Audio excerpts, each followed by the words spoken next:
Oi, alunos, tudo bem? Essa semana, dando continuidade ao que nós estávamos falando sobre a Grécia, nós falamos sobre as polis gregas, ou seja, sobre as cidades-estados. Então, o conceito de cidade-estado, ou seja, uma cidade que é com a sua organização própria, ela já deve estar claro para vocês. Nós fizemos na atividade, nós fizemos no vídeo que eu gravei para vocês e nós fizemos durante a nossa aula síncrona. Dessa forma, nós vamos estudar nessa quinzena, então por 2 semanas, nós vamos estudar duas polis em especial. Nós vamos estudar a polis de Esparta e a polis de Atenas. Então, muita atenção, porque nós precisamos saber quais são as características de cada uma dessas polis para a gente poder fazer uma comparação entre elas. Então, dessa forma, nós temos que entender que polis, elas têm organizações diferentes, foi isso que nós dissemos. Não existe um rei da Grécia toda, da Grécia Antiga, existem governos específicos com leis específicas em cada cidade. Então, agora, nós teremos que ser capazes de entender quais são as particularidades de Esparta e as particularidades de Atenas. E depois nós vamos tentar fazer um passeio por essas duas cidades, utilizando realidade virtual e utilizando algumas formas de reconstrução computadorizada, como nós fizemos anteriormente durante a nossa aula. Então, começando pela cidade de Esparta, a cidade de Esparta é muito conhecida porque a gente viu o filme 300, ele é muito famoso. Então, devido a esse filme, a gente, quando fala Esparta, e também o nome sugere um pouco, nós lembramos um pouco a questão militar. E é isso mesmo. A cidade de Esparta, a sua grande particularidade é o seu militarismo. Toda a sociedade, toda a educação, a cultura dos espartanos está voltada para essa questão militar. Os demais gregos também. Lembram que quando eu mostrei as imagens para você, eu falei que eles usavam muito o lema mente sã e corpo perfeito? Isso vai ser mais enfatizado na cidade de Esparta, é verdade, mas esse lema também percorre todas as cidades gregas. Inclusive, quando nós falamos dos Jogos Olímpicos na cidade de Olímpia, isso também estava presente, mas é mais forte, embora exista em toda a Grécia, está mais forte na cidade de Esparta. Então, vamos conhecer um pouquinho melhor como que é essa cidade de Esparta. Então, Esparta é considerada como uma polis, né, uma polis da Grécia. Portanto, ela é considerada como uma cidade-estado. Então, se a gente usar o nome em grego, nós vamos a polis, nós vamos falar em português, nós vamos falar cidade-estado. E ela tem a sua própria organização. Então, como é que funciona essa organização da cidade de Esparta? Primeira coisa é a organização política. A política na cidade de Esparta é constituída por uma diarquia. O que significa isso, diarquia?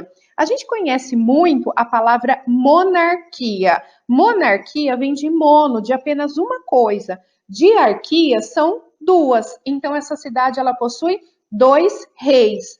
Por quê? Porque eu tenho um rei para os assuntos religiosos e um rei para religiosos, administrativos e um rei que está especificamente para os assuntos militares. A estátua que eu trouxe para vocês aqui é do rei Leônidas, é um rei muito importante de Esparta, e esse rei está associado, então, ao nome Leão, exatamente pela questão da força. E as imagens do rei apareciam assim, como um grande soldado. E esse rei, que tinha os assuntos militares para cuidar, ele era um general, ele era um chefe de exército, então era ele que comandava toda essa educação militar, todos esses militares na cidade de Esparta. Além desses 2 reis, a gente também tinha um corpo que se chamava Gerúsia. A Gerúsia era um conjunto de pessoas que se organizavam para administrar a cidade. Só que tem uma particularidade aí. A Gerúsia, esse conjunto de pessoas, é um conjunto de pessoas mais velhas, é constituído pelos anciãos da cidade. Se imagina que as pessoas mais velhas são mais sábias e, por esse motivo, são elas que devem governar a cidade. Isso também não é uma coisa que acontece só na cidade de Esparta, isso acontecia praticamente em toda a Grécia. Mas esse nome Gerúsia, ela é particular da cidade de Esparta. Daí vem o nome, inclusive, quando a gente fala hoje de um médico que cuida das pessoas mais velhas, ele se chama geriatra. Então, vem daí mesmo dessa palavra em grego. Gerúsia, então, esse conselho de pessoas mais velhas, de anciãos. Além desse conselho, a gente também tem, a partir do século VII a.C., uma assembleia de cidadãos. E essa assembleia de cidadãos, elas se reúnem num lugar que se chama Ápela. E nesse lugar, então, eles podem discutir sobre a política da cidade. Mas agora eu queria chamar a sua atenção porque eu usei o termo cidadão. Então, esse termo cidadão, ele é muito importante, nós vamos falar desse termo em outros momentos, mas eu queria que você pensasse o que é ser cidadão. Hoje no Brasil, ser cidadão precisa ter nascido na cidade. As pessoas a partir dos 16 anos elas podem votar e de forma obrigatória com 18. É facultativo para os analfabetos, para as pessoas mais velhas. Mas ser cidadão significa você ter uma série de deveres e de direitos, deveres para cumprir e direitos que você tem na sociedade. E a partir do momento que você é um cidadão no Brasil, você tem então esses direitos e deveres. E praticamente todo mundo no Brasil é cidadão.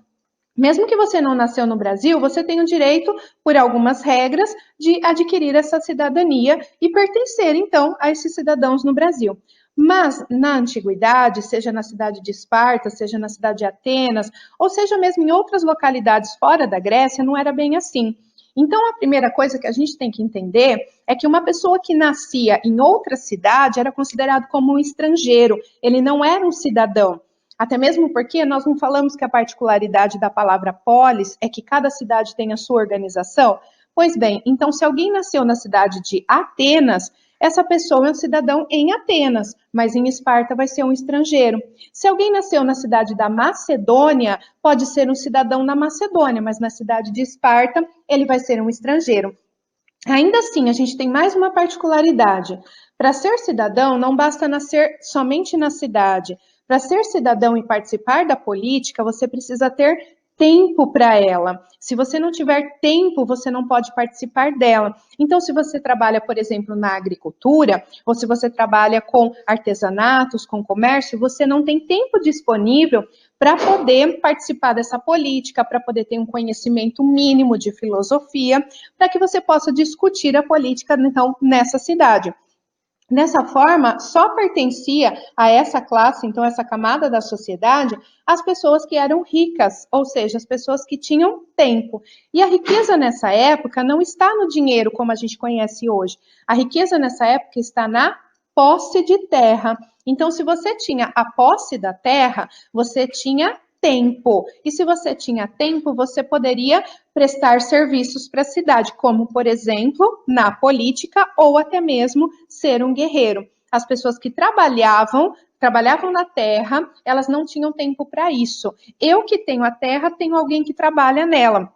Então, eu consigo. Então, é assim que é o contexto de cidadania em qualquer lugar da antiguidade, em qualquer cidade da antiguidade, não somente na cidade de Esparta. Nós voltaremos a falar disso, desse conceito de cidadania, em outros momentos, mas por curiosidade, se você quiser saber, eu vou deixar para você um link lá no CEAP para você entrar sobre a nossa última Constituição. Então, a partir de 1988, a última Constituição do Brasil, o que se considera como cidadão. Então, se você tiver essa curiosidade, entra lá e vê quem pode ser considerado como cidadão no Brasil hoje. A sociedade em Esparta, ela estava dividida dessa forma, são três partes. A primeira parte eu chamo 5% dessa população de esparciatas. Eu coloco 10% da população de periecos e coloco 85% dessa população de ilotas. Então, nós vamos perceber o que é cada uma delas. Então, a primeira coisa é que os esparciatas, que é um número menor, 5%, são esses donos de terra. Portanto, são eles que são cidadãos. Então, apenas esses 5% pode participar da política na cidade de Esparta, somente 5%. Porque se eles têm terra, alguém vai trabalhar para eles e eles terão o tempo. E não só ser cidadão e participar da política, o principal, são eles que têm tempo para o treinamento da guerra. Nós não falamos que a cidade de Esparta tem essa particularidade, ela é militar, ela volta-se para a questão da formação do soldado. Então, para você formar-se como um soldado, você precisa ter um treinamento. E para ter um treinamento, você precisa ter tempo. E todo mundo tem tempo? Não, tem tempo somente essas pessoas que têm posse da terra. Então, esses 5% que são os esparciatas. E como que funcionava, então, desculpa, esse trabalho dos esparciatas? Opa, passei aqui. Eles eram donos de terra, são descendentes dos povos dórios. Quando a gente falou lá na nossa aula, nós dissemos que são vários povos que formam o que a gente conhece hoje por cultura grega. Então, em especial, os dórios, teriam se estabelecido na cidade de Esparta, e são eles os primeiros que conquistaram as terras, que dominaram as terras. E quem chegou depois não tinha terra para ele, consequentemente foi trabalhar para os esparciatas. Então, os esparciatas são os donos de terra. E como donos de terra, eles possuem esse tempo tanto para o treinamento militar como para a questão política. Então, era assim que eles faziam. Eles podiam se envolver na política e eles poderiam ser guerreiros. Mas como que seria isso? Eles teriam um treinamento para a guerra, que eu já vou te contar melhor como que é esse treinamento, e a partir do momento que eles tivessem uma certa idade, então eles se envolviam na política. Então eu tinha tempo para treinar para a guerra, para ir para a guerra e para me envolver na política, porque eu tenho terras e alguém trabalha para mim. Então, isso são os esparciatas. No segundo momento, eu tenho os povos que eu chamo de periecos. Então, esses periecos são povos que eram homens livres, eles não são escravos, são homens livres. Eles não têm direito político, porque eles não são considerados como cidadãos. Eles pagavam impostos e eles trabalhavam principalmente na agricultura, ou eles eram comerciantes e artesãos. Então, comerciantes, artesãos, agricultura, pagavam impostos, são homens livres, mas não têm direito político, até mesmo porque como que eles poderiam ser cidadãos? Percebam que eles provêm o sustento da sociedade, são agricultores, são artesãos, são comerciantes. Eles não têm tempo para fazer isso e também para estar na política. Então, daí se justifica eles não terem esse direito, então, de participar das assembleias. E em momentos que acontecessem guerra, se fosse necessário, mesmo sem treinamento militar, eles poderiam ser convocados, mesmo se não tivesse o treinamento, mas era só em momentos de guerra. Por último, e não menos importante, estão aqueles que a gente chama de ilotas. Os ilotas, muita gente traduz ilotas como escravos. A gente usa a historiografia hoje, gosta mais de traduzir por servos. Então, tanto faz se você falar escravos, servos, atualmente a gente usa mais o termo servos. Esses ilotas, eles foram conquistados por guerra. Nós já vimos quando nós falamos no Egito que os escravos eram conquistados por dívida ou guerra. Aqui não é muito diferente. E como a sociedade de Esparta é uma sociedade muito militarizada, muito guerreira, então eles tinham muitos escravos. Então, se eles tinham treinamento para guerra, eles faziam guerras. E se eles faziam guerras, eles conquistavam. E essas pessoas conquistadas se tornam seus ilotas. Então, esses ilotas, que seriam o servo ou os escravos, eles pertenciam, a grande maioria, ao Estado, à própria cidade de Esparta, e alguns eles poderiam pertencer aos esparciatas, poderiam trabalhar nas terras particulares dos esparciatas. Então eu tinha as duas coisas. E eles trabalhavam realmente para o sustento da cidade de Esparta. Então eles trabalhavam na agricultura, na criação de animais, então trabalhavam na terra. Então o sustento dessa sociedade, dessas pessoas que treinavam para a guerra, dessas pessoas que eram comerciantes, vinha então desses ilotas. Para que eles trabalhassem, que vocês viram que é uma porcentagem bem grande, né? Cerca de 85% da população eram ilotas, para que eles trabalhassem e não se revoltassem, era comum se usar muita violência com relação a eles, a repressão, para que eles trabalhassem com medo. E se eles tivessem o medo o tempo todo, eles obedeciam. E dessa forma eles obedeceriam os seus chefes, obedeceriam a cidade de Esparta e continuaria trabalhando no modelo, mais ou menos, que a gente conhece, então, por escravidão. Por isso que muita gente chama esses ilotas de escravos. É esse o motivo. Como que era esse treinamento militar, então, que é a parte mais legal? Então, vamos lá. Os esparciatas, donos de terra, eles tinham tempo. Então, eles é que faziam o treinamento militar. Os periecos eram os artesãos camponeses, poderiam ser agricultores, mas eram homens livres. E os ilotas não são homens livres, por isso associado a escravo, eles eram conquistados e eles eram obrigados a trabalhar. Uma grande quantidade de ilotas, por quê? Exatamente porque a sociedade espartana é uma sociedade militar e, consequentemente, conquistava muitos desses ilotas por meio de guerras.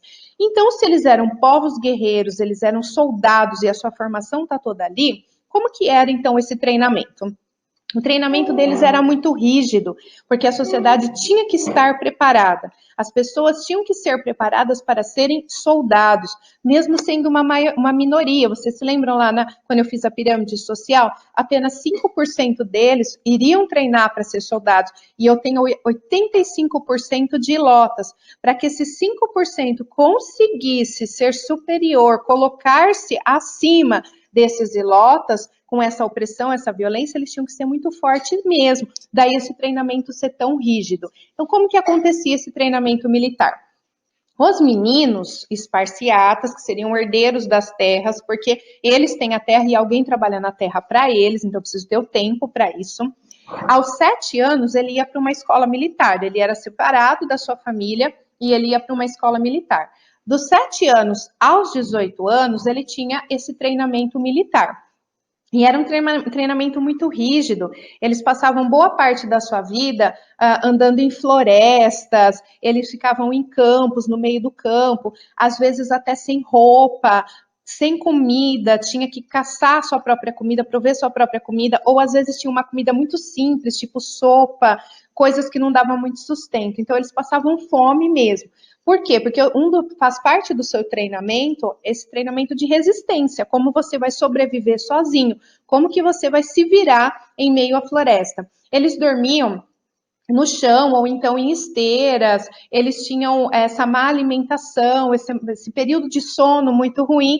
Por quê? Porque o físico ele tinha que estar preparado, assim como o psicológico. Se fosse preciso, eles tinham que aprender a roubar, eles tinham que aprender a castigar, a oprimir, porque é assim que eles tratavam os ilotas. Novamente, a quantidade de ilotas era muito maior, e para que eles pudessem para que eles pudessem mandar nesses ilotas, eles tinham que ser muito rígidos com eles. E eles também aprendiam, durante o treinamento, a falar muito pouco, a manter segredos, porque em momentos de guerra, eles não poderiam deixar escapar nada, nenhuma estratégia militar. Então, se treinava muito, treinamento muito rígido e se falava muito pouco. Vocês já devem ter ouvido que muitas crianças elas eram mortas na sociedade espartana. E isso acontecia por quê? Porque como a sociedade é totalmente tratada para ser soldados nessa formação, se a criança tivesse uma formação física que não era adequada para ser um soldado, eles acabavam matando essa criança. Era o conselho de ancião que decidia. E às vezes jogava a criança do alto do penhasco. Por quê? Porque se tem que ter o treinamento militar, qualquer problema que essa criança tenha, ela não serviria para ser um bom soldado, então não seria um bom cidadão. Então eles entendiam que não serviria para a sociedade. Dessa forma, então, aos 18 anos, os meninos estavam prontos para ser guerreiros, e nesse período eles já tinham caçado, eles usavam o termo caçar mesmo, os ilotas, eles já tinham pegos alguns, eles já tinham conquistado, e às vezes até matado, porque é assim que eles tinham que aprender. Aos 20 anos, já sendo guerreiros, se fosse períodos de guerra, eles iriam, claro, para essas guerras, mas aos 20 anos eles tinham que se casar. Por quê? Porque como é uma sociedade muito guerreira, com treinamento muito difícil, homens morriam muito cedo, então eu precisava recompor essa sociedade. Então, dessa forma, se casava por volta dos 21 anos, era quase como uma coisa obrigatória para que eles pudessem ter filhos, para mandar também para as escolas militares. Aos 30 anos, ele poderia então participar das assembleias, porque aí ele já estaria considerado como um pouquinho velho para ser um soldado, né? Entre aspas.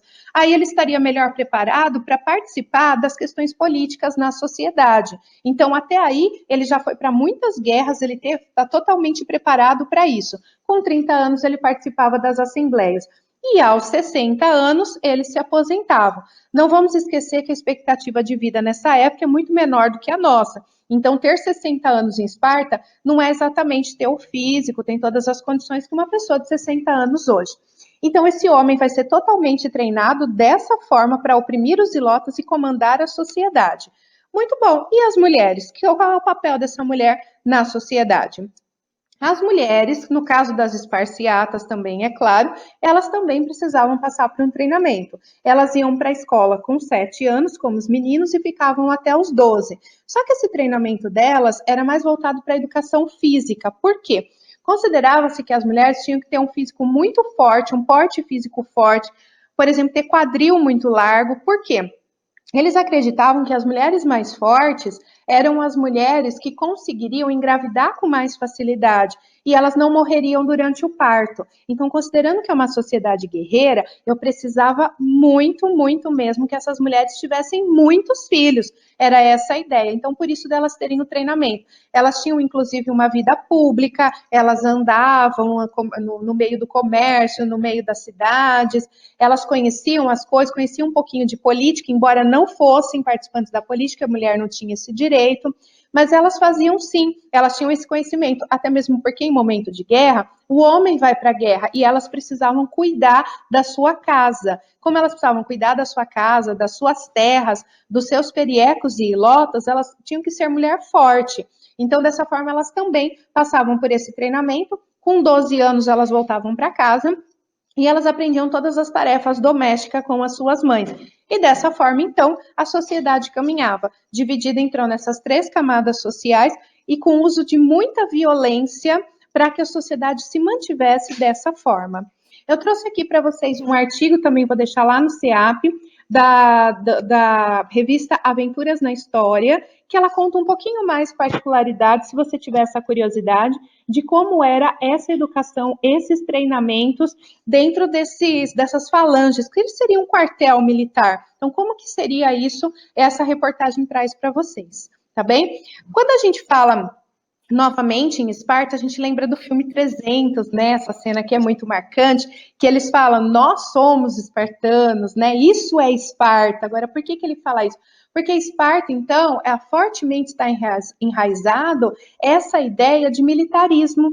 Então, por esse motivo, muitas manifestações que aconteceram no mundo, inclusive na própria Grécia, uma manifestação que aconteceu há um tempo atrás pela crise econômica que a Grécia passava, e isso não só na Grécia, no mundo todo, se usaram cartazes mostrando, então, isto é Esparta. Por quê? Porque quando você mostra um cartaz, isto é Esparta, você demonstra, então, que essa população é forte, que essa população não se submete. Então, algumas manifestações usam, então, trechos desse filme para mostrar a força que ela tem. Na Grécia e no